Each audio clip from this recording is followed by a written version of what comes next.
মোনাজাত নিয়ে মারামারি, দুটো মার্ডার। এই লোক সকালে অ্যারেস্ট হয়ে যাবে। আপনাদের এখানে মারামারি হলো কেন? বলছে আমরা মৌলানাদেরকে জায়গা দিয়েছিলাম একটু নেকি নেওয়ার জন্য। আর এক মৌলানা বলবে ঠ্যাং সোজা করে নবীজি শুইছে, ঠ্যাং সোজা না করলে বেদাত। আর এক মৌলবী বলবে ঠ্যাং বেঁকা করে শোয়া জায়েজ।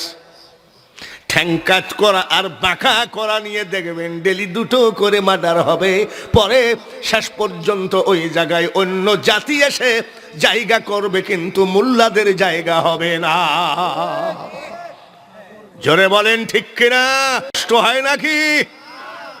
খালি যার যার মতন বক্তব্য দিবা, খুব একেবারে জবর ধর্মীয় নেতা। আসল জায়গায় তো তোর কল্লা কাটা যেখানে একত্রিত নাই। এটা কোরআনের আয়াত দিয়ে আমি ওয়াজ শুরু করেছি। জোরে বলুন ঠিক কিনা? ভাইরা, আমি অনুনয় বিনয় করি, এই চরমুনার ভাইরা, আটরশির ভাইরা, তাবলিকের মোল্লারা, জামাতের মোল্লারা সব এখনো যদি কোরআনের আইন মতন দেশ চালাইতে হয়, তোমাদের দোহাই লাগে। আর টুপি নিয়ে, জুব্বা নিয়ে, মিলাদ নিয়ে, কেয়াম নিয়ে, দুরুদ নিয়ে, কবর জিয়ারত নিয়ে, হাত বান্দা নিয়ে, দোয়াল্লিনা জোয়াল্লিন নিয়ে মারামারি করলে জীবনে ওই তামাম পৃথিবীতে মারামারি করে কবরে যাবা, কিন্তু দ্বীন ইসলাম প্রতিষ্ঠিত হওয়া সম্ভব হবে না। আপনাদের আগের বক্তা বলেছেন হযরত হাসান এবং হুসাইন যুবকদের জান্নাতের, বলছে কি বলে নাই? বলে নাই? এই বক্তা বলল হাসান হুসাইন কিয়ামতের মাঠে জান্নাতের যুবকদের সরদার। আর আরেক বক্তা বলতেছে 1,02,24,000 পয়গম্বর থাকতে হাসান হুসাইনকে জান্নাতের সরদার করেছে। এটা বিশ্বাস করা বেদাত। যা শুরু হয়ে গেল না? যেরকম হয়েছে না? এসব বাদ দাও, বাদ দিয়ে এখনো ভালো হতে যেরকম পয়সা লাগে না। ভালো হবা কি? আসো, তুমি বিএনপি হও, তোমার ব্যাপার। তুমি আওয়ামী লীগ, এটা তোমার ব্যাপার। তুমি লাঙ্গল মার্কা, ওই যে মারা গেছে, ওটা তোমার ব্যাপার। কিন্তু ওয়াতাসিমু বিহাবলিল্লাহি জামিআ ওয়ালা তাফাররাকু। যতই লম্বা লেকচার দিয়ে এটা আমার ব্যবসা, এটা আমার কি? আসার সময়, আসার সাথে সাথে এক গাদি ফল ফ্রুট নাস্তা, চালি এসো, পান আনো। এইবার হুজুর বোয়াল মাছ, আর মাছ, শোল মাছ, পাবদা মাছ, বড় চিংড়ি, ছোট চিংড়ি ডাইবি খাইলাম, পকেট ভর্তি করে টাকা নিয়ে চলে গেলাম। এইভাবে কোনোদিন এই মুসলিম জাতি একত্রিত হবে না। খালি কথায় লালন ফকিরের দল কয়, মুখের কথাই কি মিল। এ বাবা, এদিকে কোরআন শরীফ আছে, পা দিবেন না এদিকে। মুখের কথাই কি মিলে, দুধ অথবা জল না দিলে। বুঝতে পেরেছেন? কথাই কি আর চিড়ে ভিজে চিড়া, দুধ অথবা জল না দিলে। আমরা কথাই চিড়ি ভিজাই চলে যাচ্ছি। বাবাজিরা, এখানে যারা মোবাইল দিছেন টেপ করতে, তারা মোবাইলটা সরান, ওটা ডিস্টার্ব হয়। তার কারণ আমার বয়স অনেক বেশি, ব্রেন অন্যদিকে গেলে আমার আর ওয়াজ হবে না। এবার যতটুক টাইম ওয়াজ করব, থাকবেন কিনা? চেষ্টা করব, তাই না? একেবারে ক্লিয়ার কথা, যে বলা যায় না। রাজি আছেন তো? রাজি যদি থাকেন খুব ভালো করে শোনেন। আজকের একটা কথাই বলছি, আগে হিংসা ছেড়ে দাও। আহলে হাদিস মুসলমান, তাবলীগ মুসলমান, চরমোনাই মুসলমান, আটরশি মুসলমান, মাইজ ভান্ডার মুসলমান। কিন্তু এই মুসলমানের ভিতরে এত ভেদাভেদ, এটা কিন্তু অন্য কোনো জাতির ভিতরে নাই, নাই, নাই। বন্ধুগণ, এবার আসেন, আমি যে ওয়াজগুলো করব সেই ওয়াজগুলো ভালো করে শোনা লাগবে। আমাদের দেশে এই যে এক ধরনের মিডিয়া হয়েছে না, এরা প্রচার করে। আজকে শুনলাম যে কে জানি বলতেছিল আপনার একটা দেড় কোটি ভিউ হয়েছে। 1.5 কোটি ভিউ মানে ও অনেক টাকা কামাইছে। এখন এটা কিন্তু একটা মার্কেট। যেমন বলছেন হুজুর আজকে মাত্র আপনার ওয়াজ শুনেছি, যদি মনে করি যে ভিউ করব, কালকে দিনের দিন 10 কোটি ভিউ করা সম্ভব, এমন একটা বাজে কথা বলবো। কিন্তু বাজে কথা বলে তো ভিউ হওয়া ঠিক না। আমি যদি বলি এটাও একটা ফাতরামি জিনিস। তার কারণ আগে সিনেমা হল ছিল বাজারে মোড়ে একটা বিল্ডিং এর ভিতরে। ওই সিনেমায় কোনো আল্লাহওয়ালা লোক যায় নাই নাকি? ওইখান থেকে সিনেমা আসলো ঘরের ভিতরে, সেটা হলো টেলিভিশন। কোন বই দেখবেন তা সব আছে। শয়তান চিন্তা করলো ওরা তো সিনেমা হলে যায় না, ঘরের ভিতর ঢুকা। ঘরের ভিতরে ঢুকায় দিয়ে এবার শয়তান চিন্তা করলো যে ঘরের ভিতরে সিনেমা হল বানাই দিয়েছি, সবসময় তো ড্যান্স চলতেছে, এদের তো রহমত বরকত বলতে সব শেষ। এইবার পকেটের মধ্যে ঢুকাইয়ে দিল, পকেটের মধ্যে। খালি গোঁতা মারবেন কোন ছবি, রূপবান দেখবেন না তাজেল দেখবেন, সব এর ভিতরে আছে। কয়েকদিন আগে না সবাই জানি ছবি তোলা হারাম, ছবি তোলা হারাম। এখন আবার ছবি তোলা ওপেন করে দিয়েছে।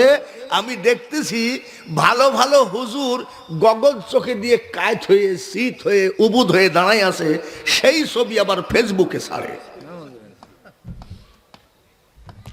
হুজুর আপনি যেটা বলবেন সেটাই জায়েজ, আপনি যেটা করবেন সেটাই জায়েজ না।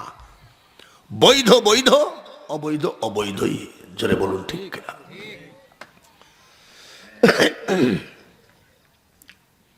একদল পাখি একটা জমিনের উপরে বসছে, সেখানে ফান পাতা আছে। ফান পাতা থাকলে সব যায়, ধরেন 10,000 পাখি ফান দিয়ে আটকায় গেছে। 10,000 পাখির ভিতরে একটা নেতা আছে। 10,000 পাখি ডাক দিয়ে কয়, নেতাজি আমরা জীবন দিতে চাই কিন্তু আপনাকে ফান্দে পা দিতে চাই না। বলে এখন কি করবা? বলে নেতাজি চাচা আপন পরাণ বাঁচা এটা যদি না করি, আমরা সবাই মিলে যদি এর ফাঁদ সহ নিয়ে উড়ে যাই, আমরা যে কোনো একটা গাছে বসবো, আস্তে আস্তে ঠুঁট দিয়ে কেটে দেব। ওই সময় যদি নেতা পলাইতো শ্রোতা মরতো, ঠিক কিনা? ওই সময় যদি শ্রোতা পলাইতো নেতা মরতো। যার জন্য আমি যে আয়াতটা পড়েছি, ওয়াতাসিমু বিহাবলিল্লাহি জামিআন ওয়ালা তাফাররাকু, আমি হাতে ধরি পায়ে ধরি, ও তাবলীগ জামাত তোমার মত তুমি প্রচার করো, আসো এক জায়গায়। ও আটরশি তোমার জিকির করো, আসো এক জায়গায়। চলে আইসো, কোনোদিন আসবে না। আজীবন দেখেছি একটা মানুষ যতই খারাপ হোক, আমরা মনে করতাম যে যাই হোক আল্লাহ তুমি জান্নাতে দিও, আল্লাহ আল্লাহ তুমি ওকে মাফ করে দিও, আল্লাহ। করি নাই? করি নাই?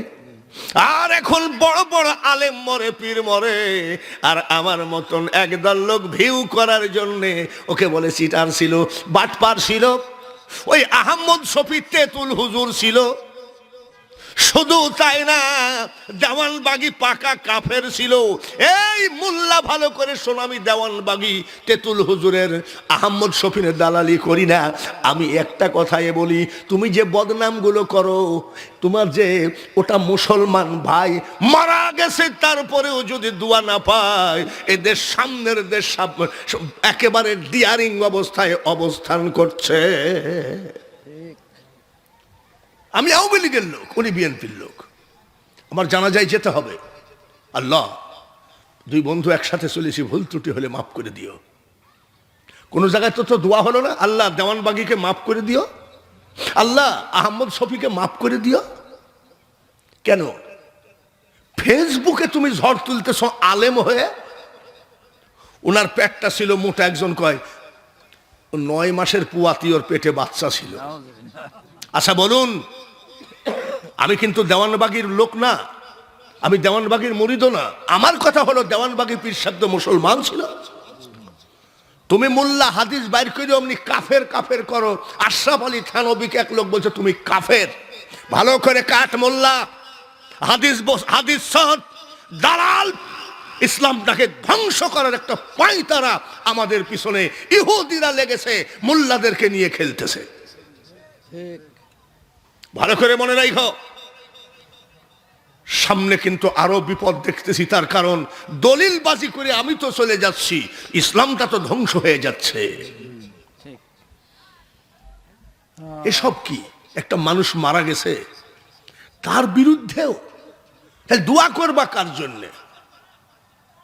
আমি বাঙালি হুজুর, আমার 40 বছর ওয়াজের বয়স। আজ আমি যদি মারা যাই, উনি মাইজ ভান্ডারি ছিল, ও পাকা ভণ্ড ছিল। এই হারামজাদা, তুই ভণ্ডর কি দেখেছিস? এর সাথে আমার আজকে দেখা, সে আমার সম্পর্কে কিছু জানে না, ও কি করে আমাকে ভণ্ড বলে, ঠিক কিনা? উনার সাথে আমার কোনোদিন দেখা নাই, উনি আমাকে কি করে ভণ্ড বলে? সুবান আমাকে ভণ্ড বলতে পারে, সুবান আমার সাথে বহুদিন ধরে মিশতেছে। যদি সুবান যদি বলে না আল্লাহওয়ালা লোক, আর তুমি না চিনি না শুনি বলছে ভণ্ড। হ্যাঁ, ভালো করে মনে রাখো, সামনে আরো বিপদ। তার কারণ একটা 7টা ভাই যখন এক জায়গায় থাকে, সংসার সুখের হয়।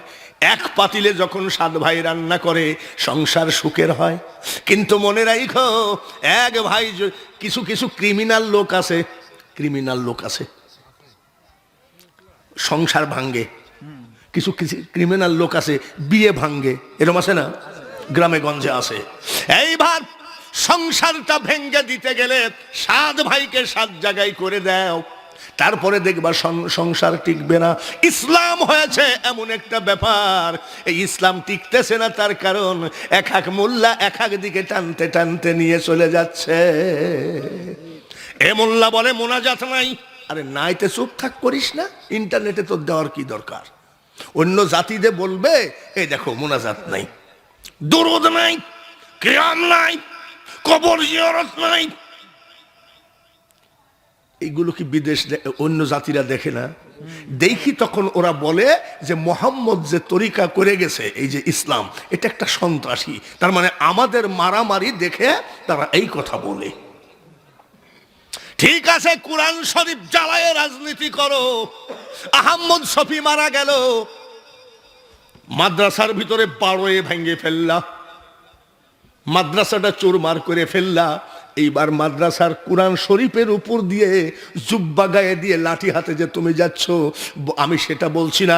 তুমি কেমন মুহাদ্দিসগিরি করো, কেমন মাদ্রাসায় পড়ো যে তোমার কাছে তোমার উস্তাদ রক্ষা পাইল না। তোমার উস্তাদের যে কঠিন পরিশ্রম দিনেকে দিন করে একটা মাদ্রাসা গড়েছে, মাদ্রাসার ভেঙ্গে চুরমার করে ফেললা, এবং কোরআনও তোমার কাছে ইজ্জত পাইল না। এই ইসলাম কিন্তু ধ্বংসের পথে যাচ্ছে, তাতে কোনো সন্দেহ নাই। তাবলিগ জামাত আমরা দেখেছি একসাথে একটা প্লেটে 6 জন খায়, 5 জন খায়। আমি জিজ্ঞাসা করছি, একটা প্লেট আপনি 4-5 জন খান কেন? বলে এটা মহব্বত বাড়ে। আমি সুবহানাল্লাহ, কথা তো ঠিক। সেই টুঙ্গির মাটিতে জুবায়ের গ্রুপ আর সাদ গ্রুপ, জীবনে তাবলিগের আমি কোনো গ্রুপ দেখি নাই। এইবার টুঙ্গির মাঠে ফোরাত নদীর কিনারে যেমন আউলাদে রসুল কি জবাই করে রক্তে ছড়াছড়ি, ওটা ছিল ফোরাত নদী। আর টুঙ্গির তুরাগ নদীর তীরে গতবার রক্তের ছড়াছড়ি হয়ে গেল। আমার ভাইয়ে ভাইয়ে মারামারি করলো। আমি হয়তো তাবলিগ পছন্দ করি না, আমি হয়তো ওয়াজের মধ্যে বললাম ওদের উপরে গজব নাজেল হয়েছে, তাবলিগ আল্লাহ পছন্দ করে না। না না, এটা বলা যাবে না। একটা টিম তৈরি করতে হবে, ওই টিমের কাজ হবে তাবলিগের ভিতরে মহব্বত পয়দা করে দেওয়া। জুবায়ের গ্রুপ, সাদ গ্রুপটা এক জায়গায় করে যেন কোনো মুসলমানের রক্ত না ঝরে। আমি তো সুন্দরভাবে বোঝানোর চেষ্টা করতেছি, কিন্তু হচ্ছে না তো। তার কারণ জামাত ইসলাম কোনদিন তাবলিগকে মানবে না। আহলে সুন্নাত ওয়াল জামাত কোনদিন আহমদ শফিকে মানবে না। বলে কেন মানবে না? পীরেরা কোনোদিন এক পীরকে মানবে না, তার কারণ 8 রশি আর মাঝ ভান্ডার যদি এক হয়, এইবার 8 রশি চিন্তা করবে এক হলে গরুর ভাগ কমে যাবে। মাঝ ভান্ডার চিন্তা করবে 20,000 গরু হয়, 8 রশির সাথে যদি এক হই তাহলে আবার 10,000 ভাগ দেওয়া লাগে নাকি? এই সব কিছু ছেড়ে দিয়ে ইসলামের মহাব্বত পয়দা করো। যদি আরো 10,000 গরু নিজেও কিনে দিতে হয়, তাছাড়া ইসলাম এই দেশে জিন্দা হবে না। এক হতে হবে, জোরে বলুন ঠিক কিনা?